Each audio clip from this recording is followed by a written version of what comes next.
Elas estão no grupo, Galego, do WhatsApp? Tá, eu consegui adicionar todo mundo, tá todo mundo lá. E elas, inclusive, participaram semana passada. Né? A Albina não participou semana passada, não. Mas a Carol e a Nathalie, sim.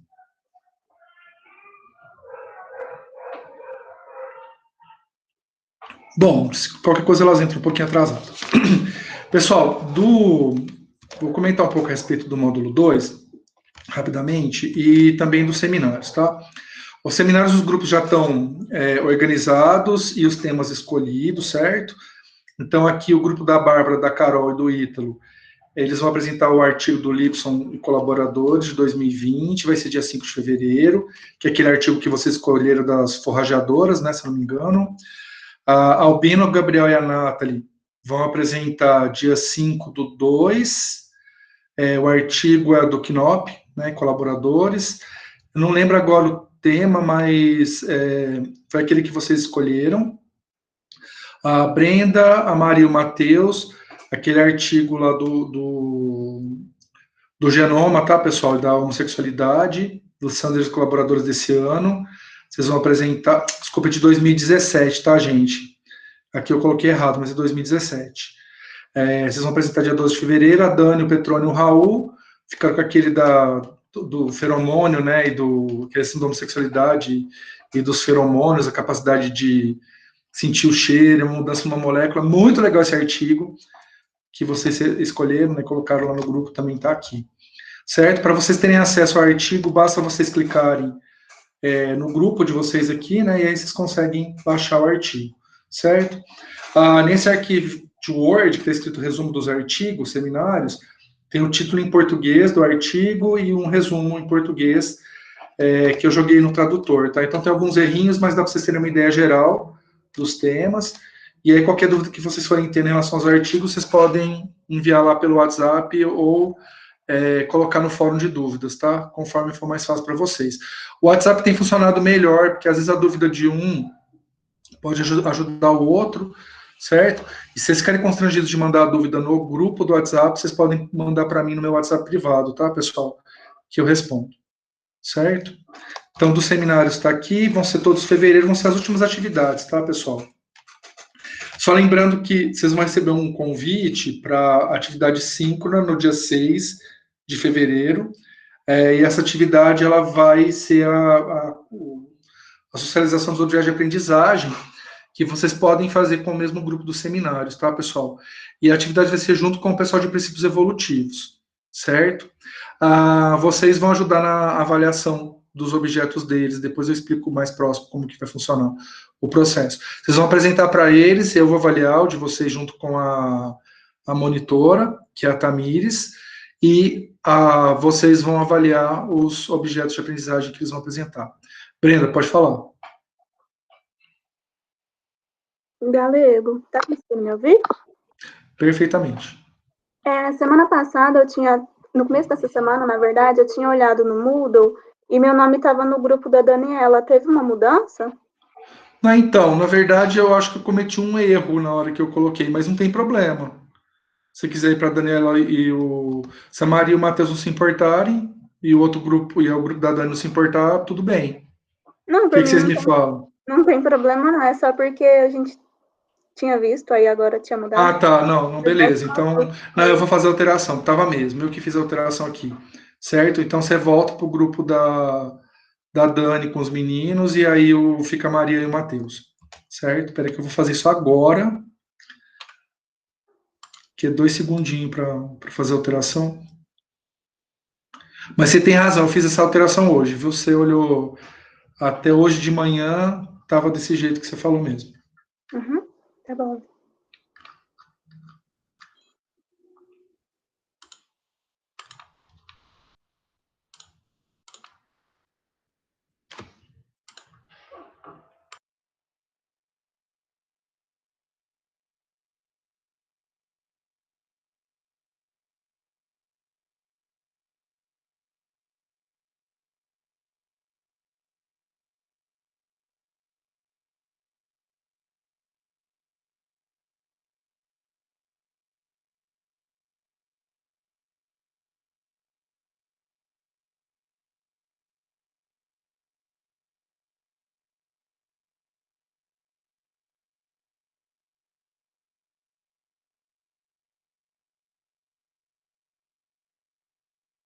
Bom, pessoal, certinho, então.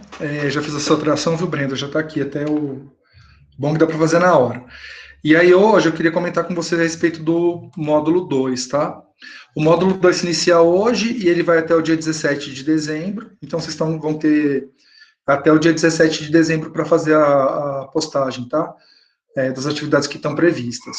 Só lembrando que tem as atividades do módulo 1, que aí vocês teriam até o dia 5 de dezembro. Então, tentem se organizar para conseguir fazer essas postagens e não se complicarem, tá?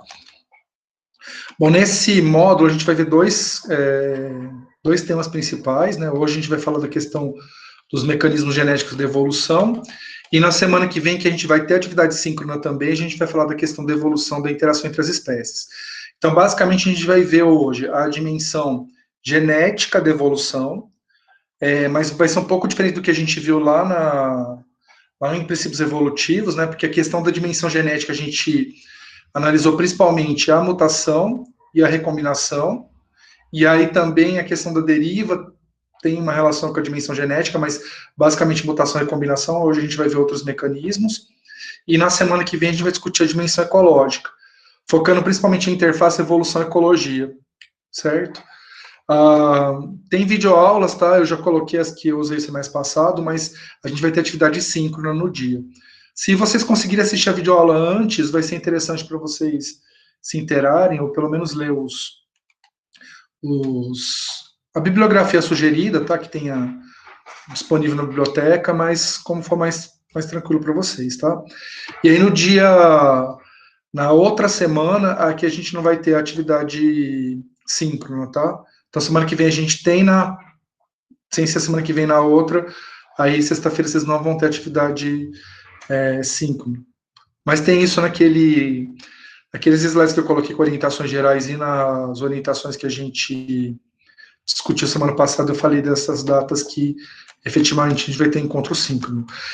Eu fiz a correção no Google Agenda, tá? Eu já excluí todas as datas que a gente não tem atividade síncrona.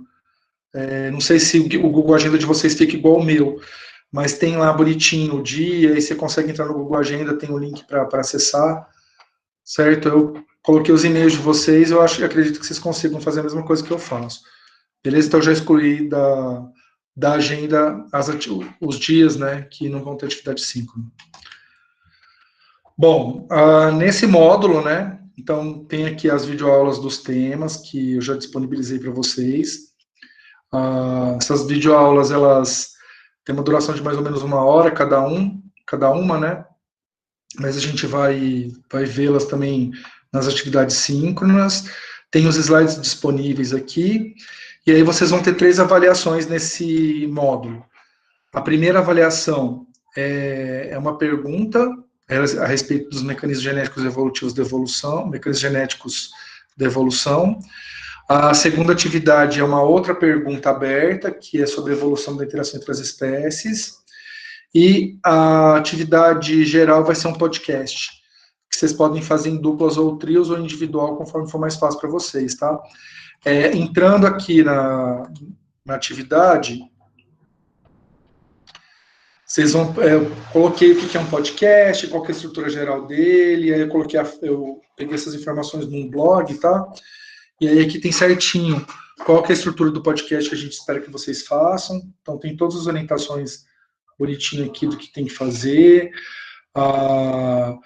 Um roteiro, né, um exemplo de roteiro para o podcast, que é a questão da vinheta de início, apresentação dos locutores, e por aí vai.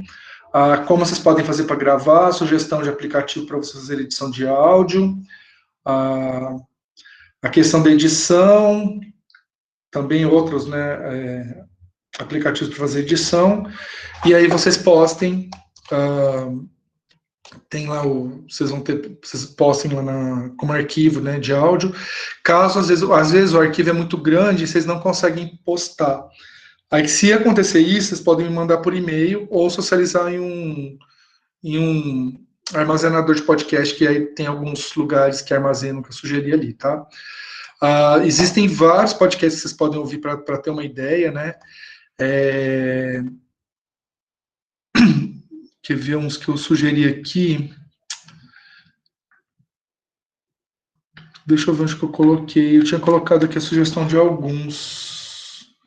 Que aqui é a parte de músicas que vocês podem colocar, né? Bom, pessoal, assim, o semestre, eu estava ouvindo um de ciência, o semestre passado, mas eu não estou lembrando agora o nome dele. Eu achei que eu tinha colocado o site aqui para acesso. Eu tirei alguma, não sei por que eu tirei. Dragões da Garagem, tá, pessoal? Não sei se vocês conhecem esse podcast. Eu sugiro ele aqui que ele trata só de questões de ciência, né? E aí eles trazem a discussão de uma forma bem informal, sabe? Tem uma que é sobre o cocô, é muito bom. Então aqui eu coloquei o podcast, e aí eu tenho acompanhado um que tem pelos... Sabe esses aplicativos de podcast que tem nos celulares, né? Não sei qual que é do Android, né? Do iPhone é o Apple Cast. Tem um que chama Ballcast, que é sobre questões de LGBT. É muito bacana. Também recomendo que vocês puderem escutar. Quem se interessa, né, por essa temática, chama Ballcast, que é até legal a brincadeira que eles fazem. Mas esse Dragões da Garagem é sobre temas de ciências, né, bem legal. Não sei se vocês conhecem. Se vocês conhecerem algum outro podcast que quiserem compartilhar no grupo, lá do WhatsApp, seria legal o pessoal ter uma ideia como que é a estrutura geral. Vocês não precisam fazer esses podcasts de 1 hora, tá, pessoal? Vocês podem fazer um podcast aí de 5, 10 minutos, que atende o que a gente espera na atividade. E aí vocês podem fazer tanto um podcast sobre mecanismos genéticos da evolução, quanto sobre a evolução da interação entre as espécies, tá? Vocês podem escolher um dos temas e fazer podcast sobre eles. Certo? Então, do módulo 2 seria isso. Vocês têm alguma dúvida em relação a esse módulo? Vocês querem conversar sobre eles? Conhecem podcast? Já fizeram podcast alguma vez? Esse módulo vai ficar... Ele é de que dia? Dia 17. Agora que eu vi. Perdão. Até 17 de dezembro, viu, Bárbara? E aí eu vou fazer o seguinte. Se os podcasts ficarem bons, né? O do PSE ficaram ótimos, né? Os podcasts que os meninos fizeram. Aí, se esses aqui também ficarem bons, eu pensei em criar um canal para colocar esses podcasts lá, disponíveis, tá? Para o público ter acesso, né? Porque aí a gente já começa o canal com uma quantidade razoável, porque eu pretendo pedir podcast em todos os semestres, né? E aí dá para fazer um arquivo legal e até para o pessoal ter uma ideia de exemplos, né? Modelos de podcast. Tem alguns que a gente consegue seguir pelo YouTube, né? Eu não gosto muito de podcast no YouTube, não, porque senão você fica limitado. Você não consegue, pelo menos no iPhone, você não consegue sair do YouTube, entendeu? Você tem que ser, para você poder fazer outra coisa, você tem que ficar com o YouTube ligado. E o legal do podcast é justamente você poder colocar ele rodando enquanto você faz alguma outra coisa. Às vezes você fica, sei lá, xeretando no Facebook ou no Instagram enquanto você está ouvindo o podcast, né? Ou lendo notícia, alguma coisa assim.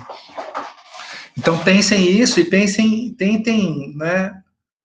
Isso, tem o Bocast tem no Spotify também, viu, Dani? Eu gosto bastante de ouvir os podcasts lá do Spotify. Já ouvi bastante, ultimamente eu tenho. Não estou com muito tempo, né? E a gente vai ficando mais velho, a gente vai perdendo a capacidade de, sabe, escutar o negócio, prestar atenção e fazer uma outra coisa. Então, eu tenho escutado menos do que eu escutava anteriormente, mas eu amo podcast. O último que eu tenho escutado é esse Ballcast, que é muito engraçado a abordagem que eles dão para a questão dos LGBTs, né? Questão LGBT. Mas vale a pena vocês consultarem para ter uma ideia da estrutura, mas imaginem que vocês não precisam fazer podcasts de 1 hora, tá? Imaginem podcasts com tempo máximo de 10 minutos, 5 minutos, tá ok? Mais alguma dúvida em relação a isso, pessoal? Não, tranquilo. Perfeito. Então, pessoal, agora eu vou projetar os slides da...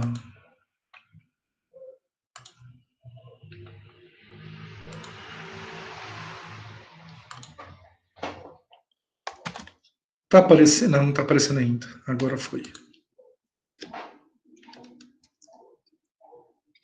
Tá aparecendo sim, também. Aparecendo, perfeito. Pessoal, eu vou fazer igual eu fiz a semana passada, tá? Eu vou lá nos slides e vim aqui direto, então vocês podem perguntar a qualquer momento, a hora que vocês estiverem com dúvida, pode perguntar. Vocês podem colocar a mensagem no chat, pode abrir o áudio, fazer pergunta, tá? Conforme vocês acharem melhor.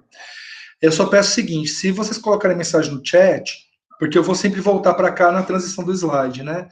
Às vezes vocês estão com uma dúvida, que é no momento que eu estou explicando alguma coisa ali no slide, talvez eu demore um pouquinho para fazer a transição para o slide seguinte. Então, se vocês, por acaso, forem colocar a pergunta no chat, vocês usem esse recurso do levantar a mão, tá? Que aí faz um barulhinho e eu já volto para cá naquele momento. Certo? Bom, pessoal, o tema da aula de hoje vocês podem, às vezes, achar que ele vai sobrepor com o que a gente viu em princípios evolutivos, principalmente pensando na questão da mutação. Mas, na verdade, a gente vai ver uma outra dimensão da questão genética da evolução. Então, basicamente, na aula de hoje, a gente vai abordar esses 5 temas.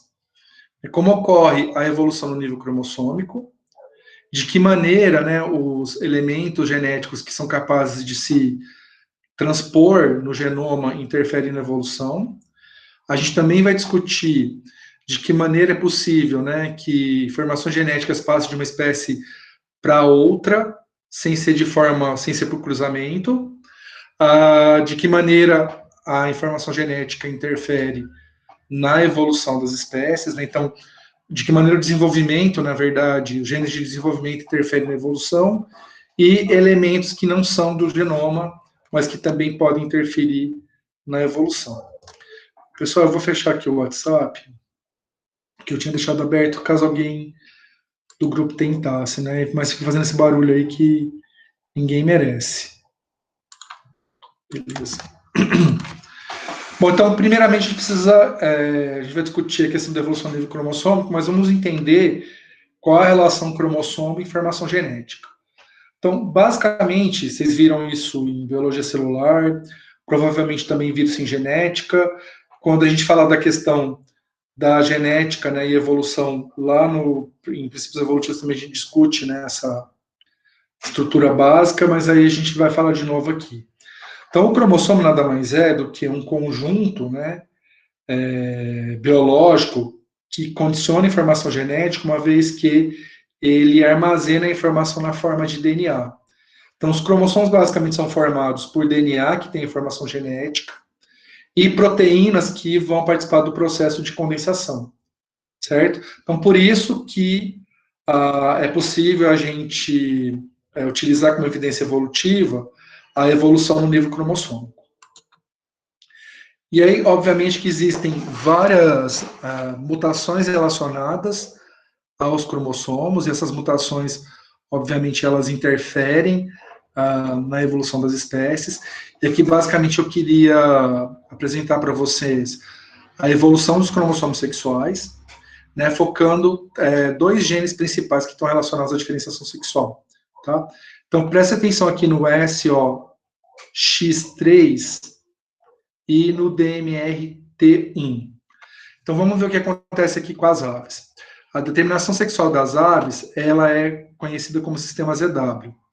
Nas aves, o sexo heterocromossômico é a fêmea, certo? Só lembrando que o indivíduo que é ZW, ele é uma fêmea, e o indivíduo que é ZZ é um macho, certo? Nos mamíferos, acontece uma diferença, né, para uma parte significativa dos mamíferos. No caso, o sexo que é heterocromossômico é o sexo masculino. E o sexo feminino é o homocromossômico, que seria XX, né, as fêmeas, e XY, os machos.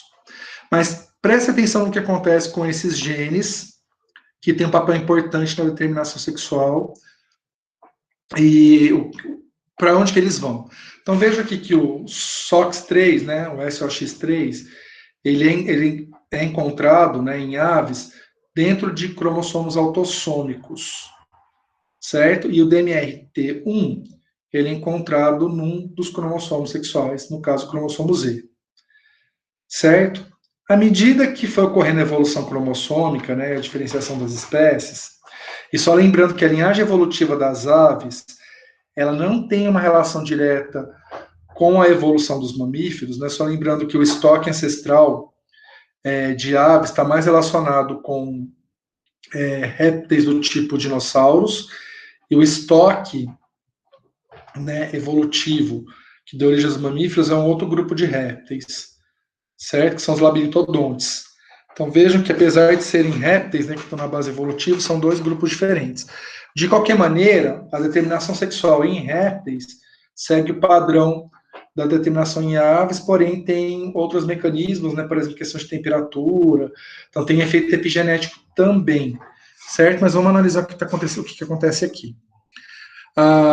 Um primeiro passo evolutivo, né, que vai acontecer é nos prototérios, né, no caso dos ornitorrincos, há uma modificação no SOX3, então tem o SOX3 que a gente encontra, né, nos mamíferos, não é bem nos prototérios, não é bem o SOX3 que a gente encontra nas aves. Mas veja que ele é localizado num cromossomo autossômico. O que vai acontecer com os prototérios, que a determinação sexual não segue bem esse padrão XY, né, que acontece para os outros mamíferos. Na verdade, você tem genes distribuídos, né, em vários cromossomos que são chamados sexuais. Tá, no caso de ornitorrinco, por exemplo, não tem um par só, mas sim um conjunto, né, de cromossomos que estão relacionados à determinação sexual, que eles são chamados de Y1, X2, Y2, X3, Y3, por aí vai. Então, são várias possibilidades, né? De qualquer maneira, o DMRT1, ele é localizado numa das variantes, né, do cromossomo X que a gente encontra nos prototérios. Nos metatérios ou marsupiais, olha que curioso. Além do SOX3 e do DMRT1, vai surgir um gene que ele é extremamente importante para a formação dos testículos. Então, ele está muito relacionado à determinação dos machos, que é o SRY. Certo? Então, ele surge aqui no ancestral, né, para os grupos metatério e eutério de mamíferos. Então, não existe esse gene nos prototérios. Vejam aqui que interessante. O SRY, nos metatérios, ele é localizado no cromossomo Y. Só que isso também vai acontecer nos eutérios, nos mamíferos eutérios. E também, obviamente, nos humanos. Certo? Então, tanto os mamíferos eutérios quanto humanos, que são eutérios também, eles têm o gene SRY, que está relacionado à formação do testículo, localizado no cromossomo Y. Porém, olha que interessante, o DMRT1, que é um gene que também participa, né, desse processo de diferenciação sexual, até os prototérios, ele é localizado no cromossomo sexual. Porém, a partir dos metatérios, ele passa a ser encontrado em cromossomos autossômicos. Certo? Então, veja que aqui em verdinho, esse A indica cromossomo autossômico. Então, esse cromossomo, esse gene, né, ele deixa de ser um componente de cromossomo sexual e passa a ser um componente de cromossomos autossômicos. O outro gene, né, que é o SOX3, que também está relacionado à diferenciação sexual, ele se mantém, vejam que nas aves, né, ele estava, e nos prototérios, ele estava em cromossomo autossômico. No caso dos mamíferos metatérios e eutérios, ele passa a se localizar no cromossomo X, certo? Obviamente que a posição deles nos diferentes cromossomos X varia, né, conforme o grupo de mamíferos, mas por que eu estou chamando a atenção para a evolução do nível cromossômico? Segmentos de mesma cor, então, por exemplo, tá vendo que está vermelhinho aqui? O que significa isso? Que esse segmento vermelho, ele pertencia, né, a cromossomos autossômicos nos ancestrais.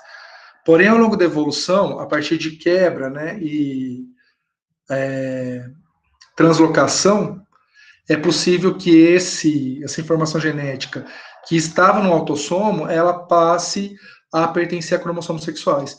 Então, vejam aqui que as informações que estavam nesses autossomos, né, em aves e nos prototérios, ela acaba, em metatério, ela ainda se mantém, né, em cromossomo autossômico, Porém, ao longo da evolução, ela foi incorporada aos cromossomos sexuais, nos eutérios. Então, todas as partes vermelhas que a gente enxerga no cromossomo X e Y, nos ancestrais, elas pertenciam a cromossomos autossômicos. E mecanismos semelhantes a esse podem ter levado, por exemplo, o DNRT1 a deixar de ser localizado em cromossomo sexual e passar a ser localizado em cromossomos autossômicos, certo? Então, só para vocês entenderem que a evolução dos cromossomos sexuais nos mamíferos, né, e aí pensando a ave como ancestral, ela segue essa questão das mudanças, né, em relação à estrutura geral de cromossomos, principalmente relacionado à quebra cromossômica e translocação de partes. Entender essa questão, pessoal, entender esse exemplo de evolução no nível cromossômico para os mamíferos? Sim, professor, entendemos. Estou apaixonado aqui. É muito legal, né? Essa parte eu coloquei até a Pablo Vittar para dar uma... mostrando que essa questão da determinação do sexo, ela não tem muito a ver com, né, o papel de gênero, né, que as pessoas elas desempenham na sociedade. Verdade, arrasando, né, professor? Faltou só uma musiquinha da Pablo, né, para dar uma... Bom, pessoal, a evolução... Vejam, esse exemplo que eu trouxe, né, da evolução dos cromossomos sexuais, ela está relacionada principalmente à questão, né, de mudanças na estrutura do cromossomo. Então, são mutações cromossômicas estruturais que levam à evolução. E aí, um modelo para isso é a evolução dos cromossomos sexuais. Porém, é possível que haja também evolução no nível cromossômico pensando nas ploidias.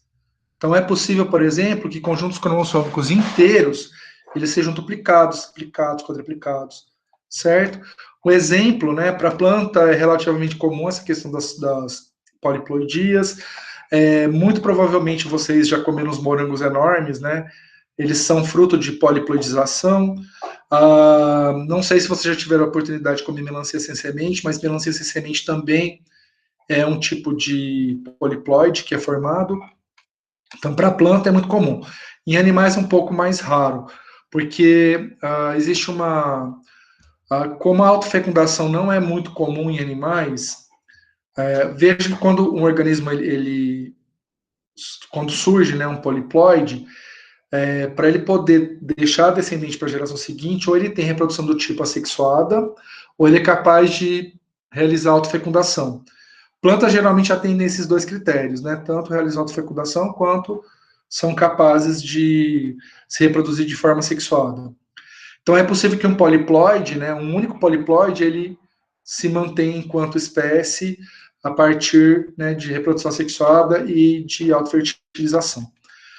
Um exemplo muito clássico de evolução de cromossômico envolvendo poliploidia é o que acontece com o estramônio, ou datura stramonium.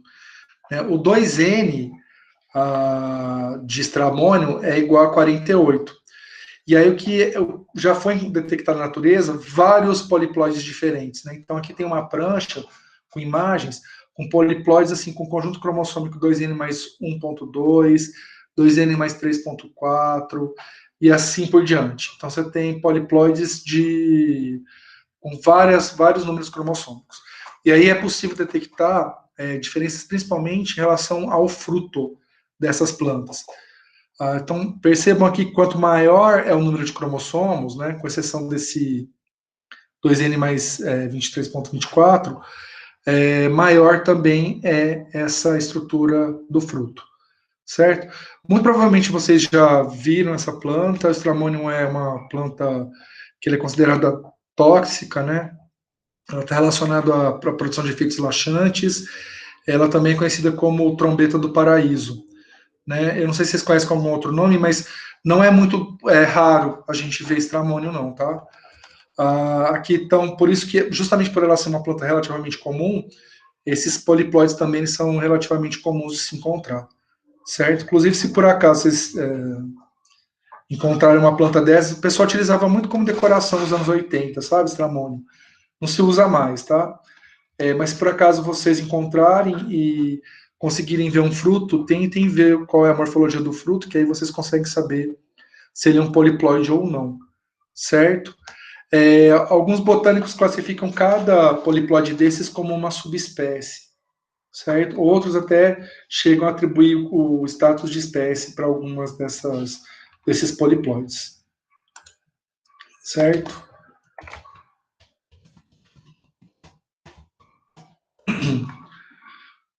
Bom, pessoal, aí é a questão, né?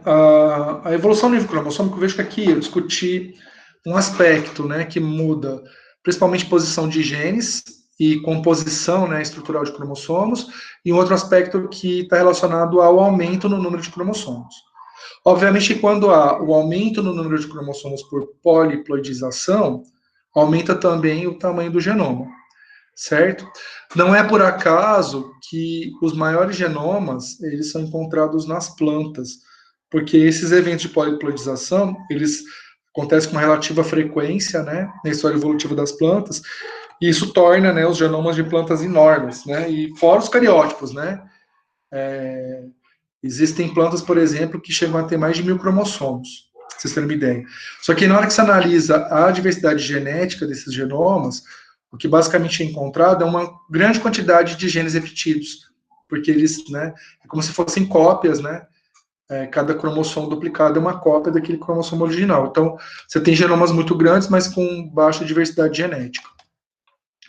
E aí, obviamente, né, que uma das consequências é o aumento do tamanho do genoma, que é isso que eu estava discutindo com vocês, além das novas combinações gênicas e alterações do cariótipo, ou seja, do conjunto de cromossomos. Focando na questão do aumento do tamanho do genoma, tem uma questão que ela foi muito discutida, né, mas hoje se entende, né, principalmente o efeito da poliploidização, mas não só da poliploidização, né, os elementos transponíveis também parecem que têm um papel muito importante na produção desses genomas muito grandes, é a questão do tamanho dos genomas e os organismos, porque a gente teria uma tendência a acreditar que organismos mais complexos teriam genomas maiores, certo? Porque maior complexidade pressupõe-se maior número de genes produzindo a variação fenotípica. Porém, olha que curioso, quando a gente compara o tamanho dos genomas de diferentes organismos, vejam que, por exemplo, bactéria, uma espécie de bactéria, que é essa aí, pneumoniae, ela tem, desse conjunto, né, de organismos aqui, apresenta o menor genoma. Porém, quem apresenta o maior genoma aqui é uma ameba. A ameba é um organismo unicelular. Não dá para falar que uma ameba ela é mais complexa, por exemplo, que um sapo, que é pluricelular, que tem diferenciação tecidual, que tem diferenciação celular, certo? E aí fica essa questão. Então, ok, né, as poliploidias, elas podem ser responsáveis pelo aumento no tamanho do genoma. Mas, como é que a gente explica, por exemplo, que um genoma de uma ameba, que é um organismo com organização, né, estrutural mais simples que um sapo, tem um genoma que é praticamente o dobro do genoma do sapo? Então, uma provável, né, hipótese para esse aumento de tamanho do genoma, além da... Porque, por exemplo, uma planta de flor, né, tipo lírio, que apresenta um genoma grande, a gente consegue explicar pelas poliploidizações. Porém, um genoma tão grande como o da ameba, a gente não consegue explicar por poliploidia, porque não tem poliploidia em ameba, né, gente? Então, uma explicação seria os elementos de transposição. E aí vem a questão, o que são elementos de transposição? Eles já são conhecidos há algumas décadas, né, mas basicamente o genoma ele não é formado só por estruturas estáveis que ficam localizadas nos cromossomos. Alguns genes, né, que são encontrados dentro do genoma, eles têm a capacidade de produzir cópias de si próprio e serem deslocados para outros pontos do genoma. E eu não estou falando de quebra cromossômica e translocação cromossômica, não. Estou falando de genes que produzem cópia ou só podem ser cisados, né, da região e ir para uma outra região do genoma. Esses genes com essa capacidade, né, de transposição ou de movimentação dentro do genoma, eles são chamados de elementos de transposição ou simplesmente TEs. Obviamente que existe, né, elementos de transposição em todos os organismos que vocês puderem imaginar. Uma hipótese para a existência de elementos de transposição é que eles eram vírus que foram relativamente domesticados pelos genomas, né? Então, parece que a origem do elemento transponível tinha a ver com uma origem primeira viral. Então, a gente praticamente encontra elemento transponível em todos os organismos. Porém, gostaria de chamar a atenção para a posição deles dentro de um genoma de eucariontes, tá? Então, basicamente, um genoma eucarionte, ou um DNA eucariótico, ele é formado, né, por cópias únicas com genes funcionais, regiões de DNA que separam, né, ou um gene do outro, ou um intron de um exon, que são chamados de DNA espaçador, e aí existe uma grande quantidade do genoma que é formado por sequências de DNA repetitivas. Essas sequências, elas podem ter função biológica, ou elas podem ter, a função pode ser desconhecida, certo? Sequências com função biológica conhecida, elas incluem, né, tanto famílias gênicas, que é o caso, por exemplo, das globinas, das esteráses, que são genes que têm uma origem comum, e por eventos de duplicação ao longo da história evolutiva, você tem essa função básica mantida, mas com algumas nuances, né? As globinas são um dos exemplos clássicos para isso. Genes que perderam a função, que são chamados de pseudogenes. Além disso, existem sequências que codificam, mas elas não apresentam uma função muito clara. Né? Para as famílias gênicas ainda a gente consegue encontrar famílias gênicas que têm genes distribuídos por diversos cromossomos e famílias gênicas que os genes estão um do lado do outro. Tá? No caso das globinas, alguns genes estão dispersos, outros estão em tandem, né? Um do lado do outro. Agora, o que interessa para a gente é esses genes que a função é desconhecida, né, que são um composto de DNA repetitivo, porque basicamente o genoma eucariótico ele é formado por esse tipo de informação genética. Não é gene codificador, não é família gênica, basicamente é DNA repetitivo, cuja função não é completamente conhecida.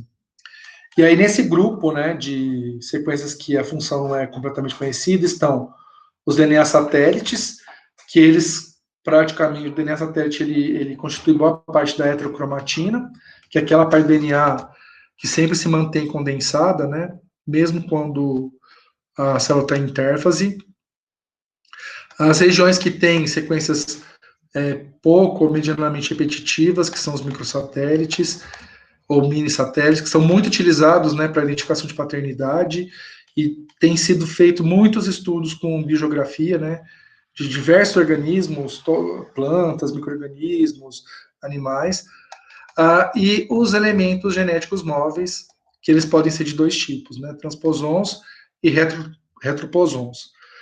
Basicamente, a diferença de um transposon para um retroposon é que os transposons, eles apresentam um mecanismo de... Normalmente os transposons são elementos de DNA, certo? E os retroposons, eles são elementos de RNA, ou seja, é necessária a formação de uma cópia, né, intermediária antes que eles façam a transposição, certo? E esses elementos, eles podem ser divididos em classe 1 e classe 2, que eu não vou entrar em detalhes, mas basicamente, da mesma forma que a gente classifica organismos, né, seres vivos, a gente faz isso com os elementos transponíveis.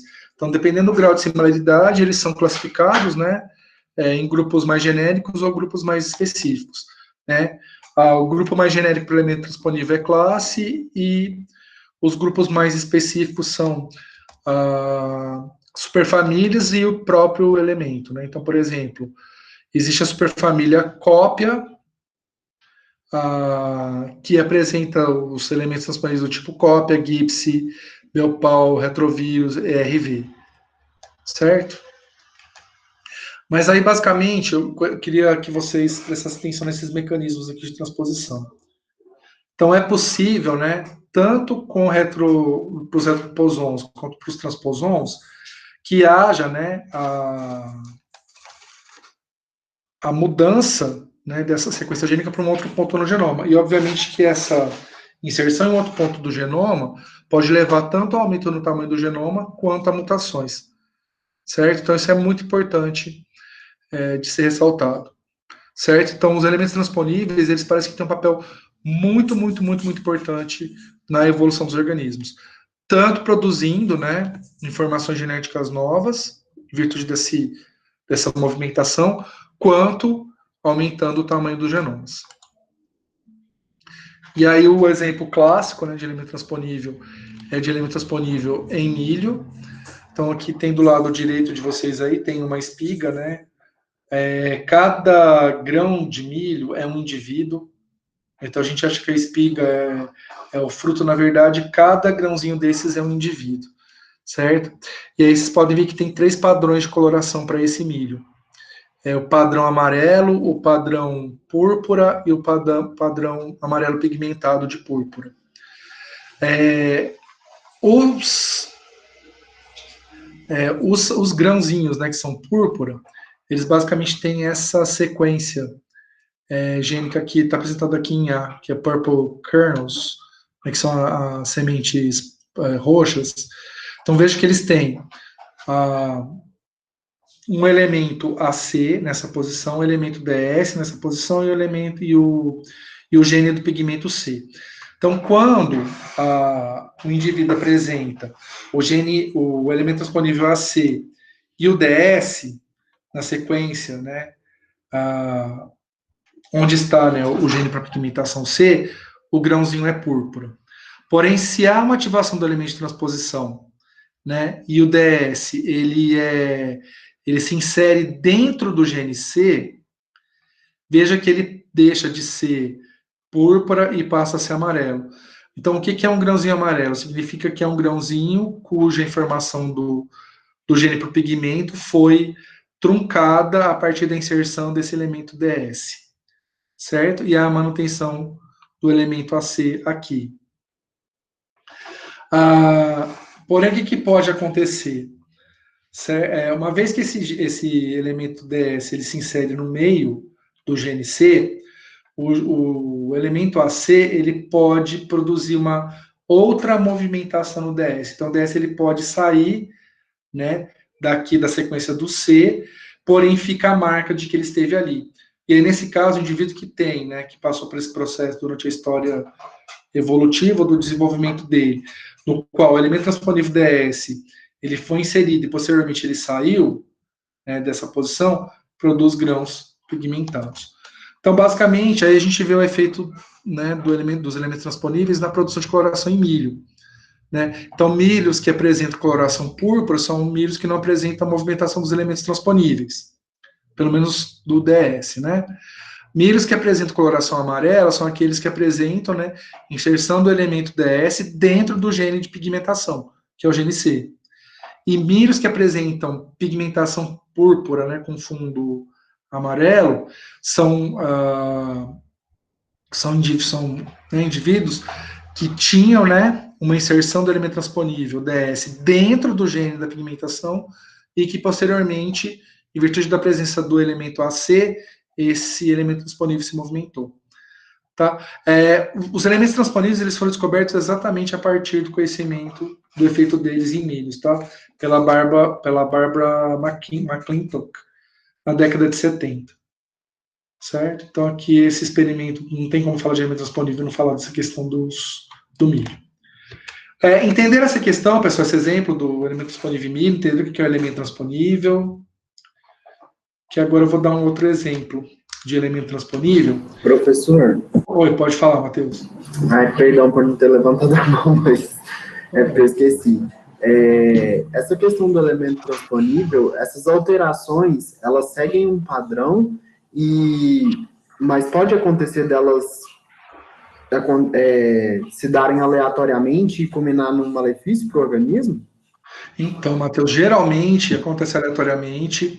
Existem alguns estudos que mostram, por exemplo, a relação de alguns câncer com movimentação de elemento transponível. Né? Inviabilidade de híbrido, por exemplo, tem relação com elemento transponível, movimentação de elemento transponível. Então, esse exemplo aí a movimentação produz um organismo viável. Mas é muito comum que os organismos, se tiver muita movimentação de elemento transponível, eles se tornam inviáveis. Tanto é que o que acaba acontecendo quando a gente analisa os genomas é que existe muito elemento transponível, só que a maioria deles não está mais ativo. Então, existem muitas cópias que são inativas, ou seja, que perderam a capacidade de transposição, porque provavelmente durante o processo de evolução, esses elementos que eles não se transpunham, era mais fácil do organismo sobreviver com a presença deles. Né? Então, você tem aí, e tem alguns estudos que indicam, por exemplo, que grandes mudanças no ambiente podem provocar hiperativação de elementos de transposição. Então, tem, por exemplo, tem estudos que mostram que diversificação de algumas espécies, principalmente em virtude de mudança de nicho, né? Por exemplo, quando houve a glaciação e depois o período interglacial, né? Então, você tem lá um estresse ambiental que reduz, né, os tamanhos populacionais em virtude da formação de gelo, principalmente em organismos que são ectotérmicos, ou heterotérmicos, né, na verdade é melhor chamar de heterotérmicos. Posteriormente a isso, quando aumenta a temperatura, então os nichos se tornam disponíveis de novo, então isso produz um estresse, e isso pode provocar hiperativação dos elementos transponíveis, e essa hiperativação pode, por exemplo, levar ao isolamento reprodutivo. Né? Então, por exemplo, tem um estudo da minha orientadora com os genomas de barbeiros, das espécies de barbeiros, né, que existem aqui na América, e o período de divergência deles, quando as espécies, né, surgiram, tem a relação com um boom de atividade de elemento transponível. Então, provavelmente, os elementos transponíveis, eles podem apresentar atividade em resposta à mudança ambiental. E, normalmente, eles produzem efeitos que são deletérios. Porém, como acontece com as mutações, né, é possível que algumas movimentações produzam impacto adaptativo. E, eventualmente, os elementos transponíveis, eles podem ser domesticados pelo genoma e se transformarem em genes funcionais. Né? Existem alguns estudos que mostram, por exemplo, a domesticação de elemento transponível com papel de regulador em genes relacionados à resistência inseticida. Então, por exemplo, organismos que apresentam, né, um elemento transponível na região promotora ou próxima à região promotora, de genes que têm algum papel na detoxificação de inseticida, eles tendem a sobreviver em ambientes com inseticida.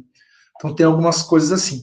Mas tem estudos que mostram, por exemplo, aumento nas sequências ALO, que são elementos transponíveis, né, de humanos, e a produção de câncer de mama, por exemplo. Então, essa pergunta foi bastante pertinente, mas normalmente eles têm um impacto que é negativo. Porém, quando a gente pensa no tempo evolutivo, muitas vezes essa movimentação não afeta regiões codificadoras. Então, é possível que os elementos continuem ativos, né, enquanto eles estiverem se deslocando em regiões que não codificam gene, eles conseguem ficar ativos. Quando eles se inserem numa região codificadora, geralmente é quando eles tornam o organismo inviável e aí esse elemento pode ser extinto. Certo? Respondeu a sua pergunta? Sim, respondeu sim, professor. Muito obrigado. A minha orientadora de mestrado, doutorado, ciência científica, pós-doutorado, ela trabalhou a vida inteira com elemento transponível, e eu sou um dos únicos alunos dela que nunca trabalhou com elemento transponível, que eu sempre me interessei mais pela interface genética, ecologia e evolução, então eu nunca trabalhei com a questão dos elementos transponíveis, né, curiosamente. Mas ela é uma das especialistas aqui do Brasil. Bom, pessoal, tem uma questão bem bacana. Tem um elemento transponível que ele foi muito estudado, porque o modelo, né, biológico que é utilizado para estudar, que foi usado para estudar, é a Drosophila melanogaster, que é um modelo animal muito conhecido e muito aceito, né, por uma série de estudos genéticos. E aí tem um elemento transponível em Drosophila melanogaster, que é o elemento P, que ele está relacionado à formação daqueles olhos brancos. Sabe aquele mutante que tem olho branco, o melanogaster? Esse mutante ele é produto da ativação de elemento P. Além disso, o elemento P em Drosophila melanogaster, caso haja atividade, muitas cópias e tal, ele está relacionado também à perda de capacidade de produção de gametas. Então, ele tem um impacto, né, na fertilidade, se ele estiver ativo e se a mosca estiver exposta a um padrão de temperatura também. Né? Sempre foi estudado o elemento P em melanogaster e na espécie mais próxima, evolutivamente, que é a Drosophila simulans.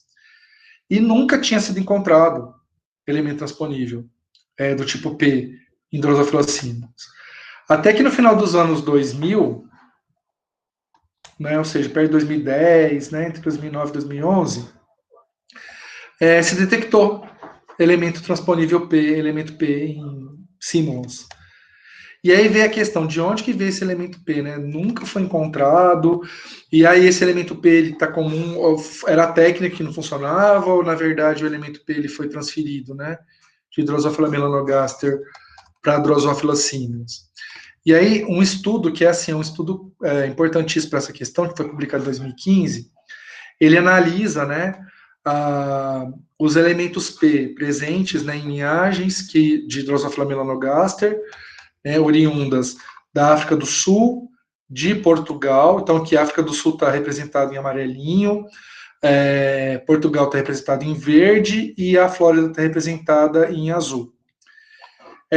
E aí, tanto em Drosophila melanogaster quanto em Drosophila Simmons. E aí, o que se detectou? Que existe uma similaridade muito grande entre os elementos P de Drosophila melanogaster e Drosophila Simmons, indicando que provavelmente o elemento P de Drosophila melanogaster foi transferido de forma horizontal para a Drosophila Simmons. E uma hipótese que isso tenha acontecido em laboratório. E posteriormente essas moscas podem ter ido para a natureza. Então, que na verdade a presença, né, de elemento P, então, por exemplo, quando a gente analisa aqui elemento P de Drosophila melanogaster da África do Sul e da Drosophila Simmons da África do Sul, percebam que há quanto mais grossa, né, essa linha, mais variação o elemento apresenta. Quanto mais fina, menos variação apresenta, porque isso aqui é um gráfico indicando a sequência gênica do elemento P, tá, gente? Então, quanto mais compacto é a coloração, menos mudanças tem. Então, vejam aqui que quando a gente analisa os elementos P aqui, basicamente eles têm a mesma configuração, né, para melanogaster da África do Sul, de Portugal. Tem um pouco menos, né, de variação na Drosophila Simmons da África do Sul, e na Flórida, né, na Drosophila Simmons da Flórida, esse padrão ele permanece mais ou menos constante, né? E aí, o que isso indica? Que provavelmente as cópias que existem, né, de elemento P em Drosophila Simmons são cópias recentes. Então, de fato, é provável mesmo que a introdução do elemento P tenha ocorrido recentemente, principalmente em virtude, né, da compartilhamento de nichos, né? Então, tem a hipótese aqui de contaminação, né, do elemento P saindo de melanogaster para Simmons a partir, né, de culturas de laboratório, porém, como essas espécies ocupam nichos muito, muito similares na natureza, tanto é que quando a gente coleta drosófila, sempre vem as duas espécies, tá? O que acaba acontecendo é assim, quanto mais urbano você chega, mais você encontra Drosophila Simmons. Quanto menos urbano, mais Drosophila melanogaster, né? Então, por exemplo, se a gente coleta dentro da cidade, é mais provável de coletar Drosophila Simmons do que melanogaster. Se coleta em Peirópolis, aí geralmente a gente encontra mais melanogaster que Simmons. Mas elas ocupam o mesmo tipo de nicho alimentar. Então, nessas regiões de encontro, é provável que os elementos tenham saltado de uma espécie para outra. Aí vocês podem perguntar, mas como, né? Como é que é possível transferir o DNA de forma horizontal? Então, alguns estudos indicam, né, que ácaros que parasitam nessas moscas, eles podem levar parte, né, do DNA, porque imagina, porque o ácaro, ele atua nas drosófilas igual o carrapato na gente, né? Então, eles ficam lá, se ligam lá na drosófila, e aí imagina que eles pegam um pedaço lá do corpo da melanogaster, e aí esse ácaro vai para uma Simmons, para poder parasitar. E aí ele pode levar esse DNA, então o elemento transponível ele pode ser absorvido pela célula, e aí ele pode se ligar ao núcleo, certo? Então a hipótese é que tenha havido transferência horizontal de melanogaster para Simmons. E é muito comum, tá, pessoal, transferência horizontal envolvendo o elemento de transposição. Então aqui, só para vocês terem uma ideia, né, aqui é uma filogenia que apresenta, né, os diferentes grupos de organismos, e aqui cada cor representa um tipo de elemento transponível. Então vejam que em drosófila, né, o número de eventos de transferência horizontal é muito alto, e vários elementos transponíveis participam desse processo, né. Quando a gente analisa equinodermata, além da frequência mais baixa, praticamente só elementos do grupo Gipsy, né, da família Gipsy, participam desse processo. Né? E aí, normalmente, o que acaba acontecendo é que os elementos transponíveis, eles podem ser, né, transferidos de forma horizontal, então, para duas espécies, de uma espécie para outra, principalmente pela ação de parasitas. Né? No caso, o ácora é um parasita, mas, por exemplo, vírus ou bactérias que contaminam mais de uma espécie, eles também podem levar esse elemento transponível de uma espécie para outra. Certo? A estimativa é que a transferência horizontal seja mais comum do que a gente imagine, e que, na verdade, faltam estudos que abordem essa questão biológica, né? Então, à medida que os estudos a respeito de transferência horizontal vão se intensificando, o número de espécies e elementos transponíveis que participam, né, do processo também acaba sendo aumentado. Mas é muito comum, principalmente em artrópode, a questão da transferência horizontal de elementos transponíveis. Certo? Pessoal, entenderam o que é uma transferência horizontal? Entenderam?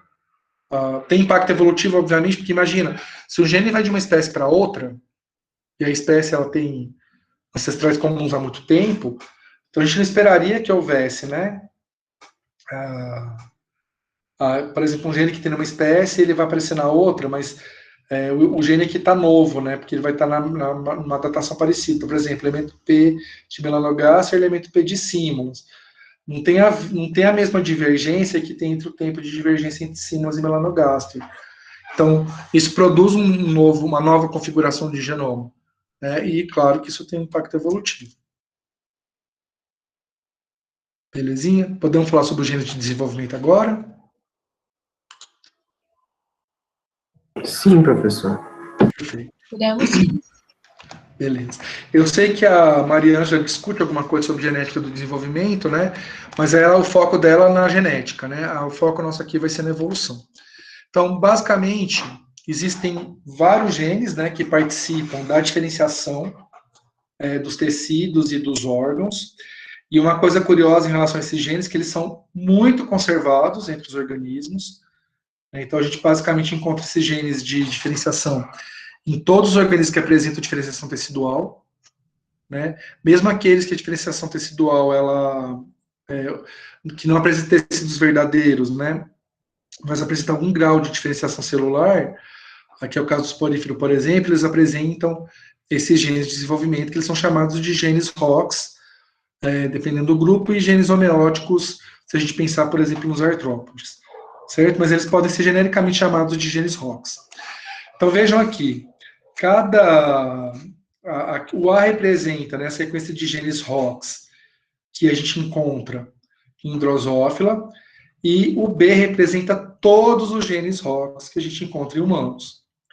E aí vejam aqui que humanos e drosófilas compartilham uma série desses genes ROX.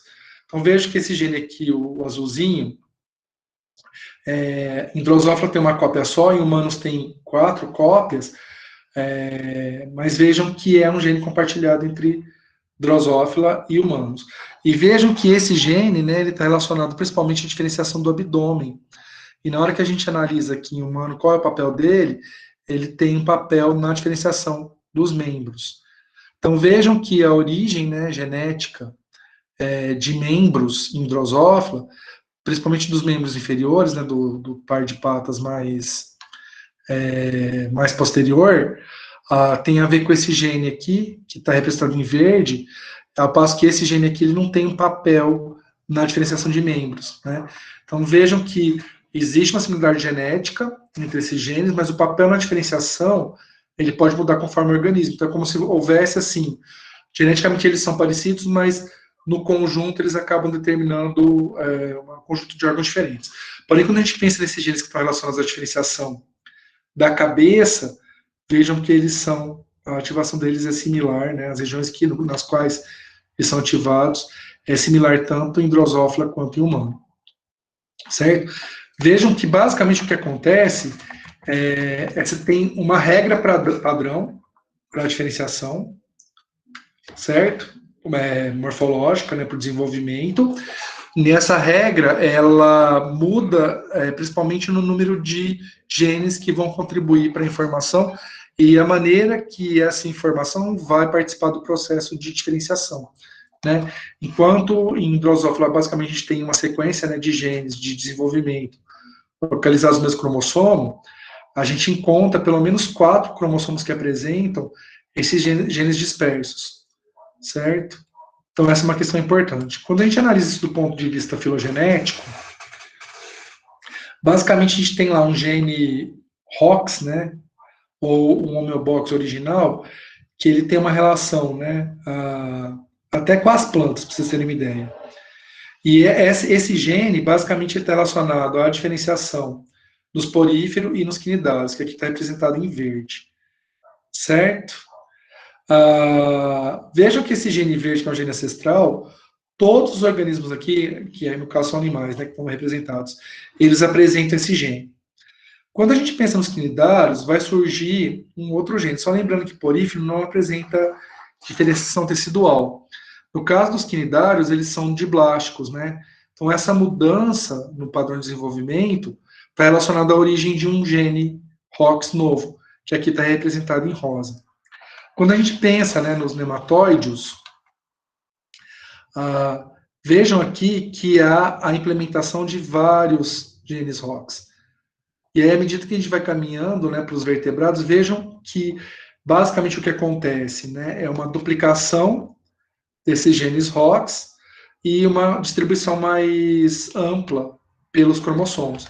Então, basicamente, o que a gente encontra aqui, né, nos invertebrados são, né, um conjunto de genes ROX que tendem a ser mais complexos conforme a complexidade, né? Por exemplo, a Anelídeo apresenta um número de genes ROX maior do que... Desculpa, gente, isso aqui não é Anelídeo, isso aqui é um cefalocordado, né? Apresenta um conjunto de genes ROX mais amplo, mais variado do que um artrópode, por exemplo, só que os vertebrados apresentam, né, basicamente essa informação aqui que tem nos cefalocordados, mais duplicada. Então, você tem, né, mecanismo de duplicação de divergência desses genes produzindo a diversidade. E a gente consegue explicar boa parte da diversidade morfológica a partir desses mecanismos básicos aqui, né, de desenvolvimento que utilizam genes ROX. A gente vai discutir um pouco mais sobre isso na aula de Evo-Devo, tá, pessoal? Mas só para vocês terem uma ideia que um mecanismo genético importante para a evolução das espécies é esse mecanismo relacionado ao desenvolvimento. Certo? Mas além dos genes de desenvolvimento, outros genes também podem participar de modificações morfológicas. Tem um gene que está relacionado à via respiratória, que tem um papel importante, por exemplo, na mudança da morfologia da asa de Drosophila. Nós detectamos no laboratório, né, numa das nossas populações, o mutante, que é o mutante Curly, que é esse que apresenta esse padrão, tá vendo? De asa dobradinha, aqui é a ponta da asa dobradinha. A gente publicou esse artigo em 2018, né? E essa mudança na morfologia não tem a ver com os genes ROX, mas sim com uma mudança, né, em genes da cadeia respiratória, que além de participar da cadeia respiratória, também participam, né, da formação da asa. Então, a asa ela é esticada quando esse gene apresenta esse padrão, por exemplo, GGT ou padrão GGT, que é glicina. Se por acaso essa glicina ela for substituída ou por uma serina ou por uma cisteína, em virtude de uma mutação, né, na guanina aqui da primeira parte de base, isso faz com que haja uma modificação nessa morfologia da asa, certo? Então a gente tem aí um efeito, né, no desenvolvimento e na morfologia que não tem a ver com, né, os genes ROX. Então, além dos genes ROX, também é possível ter modificações de desenvolvimento relacionadas a outros genes, né, e aqui é um exemplo disso. Certo? Entender essa questão dos genes ROX, do desenvolvimento, que aí a gente vai para o último tópico da aula. Deu para entender sim, professor. Perfeito, perfeito. Bom, e aí, pessoal, a última questão E aí vejam que nesse módulo eu coloquei uma série de materiais complementares, tá? Então, esses artigos que eu cito, eu coloquei eles como, eu não coloquei na biblioteca, mas eu coloquei como material complementar da aula. Se vocês puderem, se vocês quiserem ler, vocês têm acesso aos PDFs, tá? No próprio módulo 12.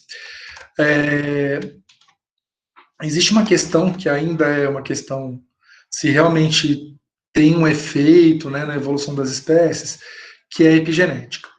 Então, por muito tempo se achou que a variabilidade genética ela tinha uma relação direta com a informação dos genomas. Então, qualquer modificação no genoma produzia mudança na variabilidade genética das espécies e das populações.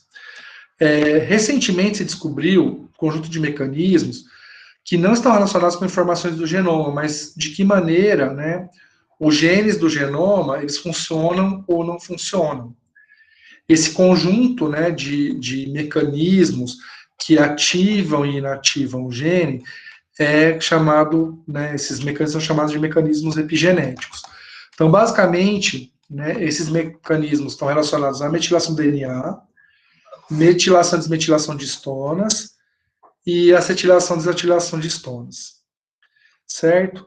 Quando o DNA é metilado, geralmente o gene fica inativo. Então, o organismo pode ter o gene, só que ele não vai ter o fenótipo, porque esse gene não vai funcionar em virtude da metilação. Tanto a metilação quanto a desmetilação de histona, quanto a acetilação e desatilação de histona, elas estão relacionadas à ativação. Esse mecanismo, na verdade, metilação e desmetilação da histona, quando a metilação da histona, a transcrição é ativada. Quando a acetilação da histona, a transcrição ela é inativada. Desculpa, ela é ativada, tá, pessoal? Confundi aqui. Se metila a histona ou DNA, a metilação é inativada. Se acetila a histona, a expressão é ativada. E aí, o que vai acontecer? Então, mesmo tendo gene, o organismo ele pode apresentar um padrão fenotípico diferenciado. Então, boa parte da diferença entre gêmeos univitelinos a gente consegue explicar por inativação e ativação de genes de forma diferencial dos dois gêmeos, né? Aí vem a questão, que tem um papel no desenvolvimento, né, e sobrevivência do organismo, do indivíduo, isso é sabido. Aí a questão é, isso tem impacto evolutivo? Por que essa pergunta é necessária ser feita? Porque para ter impacto evolutivo, significa que a marca epigenética ela tem que se manter por um número suficiente de gerações para que tenha efeito evolutivo. Não adianta afetar uma geração só, tem que afetar várias. E os estudos que tem até o momento não permitiram investigar uma longevidade nessa manutenção das marcas epigenéticas. Então, por exemplo, em ratos, as marcas elas permanecem por 5 gerações, mas 5 gerações não são suficientes para produzir um impacto evolutivo, né? Então, essa é uma questão que permanece em aberto. Porém, o que se sabe? Que essas marcas epigenéticas, elas podem estar relacionadas, por exemplo, com a sexualidade, com a inteligência, com o sistema imune. E aí uma pergunta que se faz é, se efetivamente as marcas epigenéticas, elas se mantêm ao longo das gerações, quer dizer que a informação adquirida pela marca epigenética, ela pode ser herdada. E isso tem impacto evolutivo, pode ser que o Lamarck não estivesse tão errado. E aí, nesse sentido, é que há uma proposição atual, né, de teorias neolamarquistas que tentam explicar que alguns caracteres podem ser, sim, alguns caracteres que são adquiridos por marcas epigenéticas, eles podem ser efetivamente herdados, né? Mas isso é uma discussão que está ainda em aberto. Tem um artigo interessante, né, que esse epigenético definición bases moleculares e implicaciones em la salud e la evolução humana, que é um artigo em espanhol que os autores discutem essa questão, e eu coloquei disponível lá para vocês, no módulo 2 da disciplina. É um artigo bem curioso, né, que ele trata, né, das evidências que existem até o momento a respeito das marcas epigenéticas e qual seria a dimensão do impacto evolutivo dessas marcas epigenéticas na evolução dos seres humanos, certo?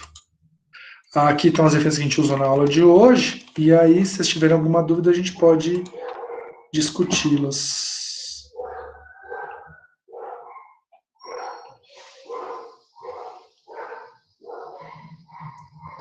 Tudo certo?